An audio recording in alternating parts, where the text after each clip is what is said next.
tandaan po natin, tayo man ay templo rin ng Diyos. Ayon po yan kay San Pablo. Kaya magandang tanong natin sa ating sarili, nangungubra na ba ako sa kasalanan? Ilan na ba yung aking mga nalamangan dahil may gusto akong makamkam? Malaki na ba yung aking komisyon sa aking panlilinlang?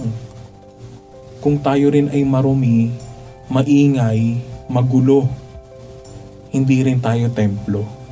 Hindi rin tayo nakikipagtagpo sa Diyos.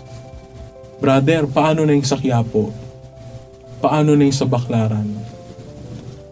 Mga kapanalig, kung ginagawa naman ito ng may mabuting paraan at intensyon, bakit hindi ito pahihintulutan ng Diyos?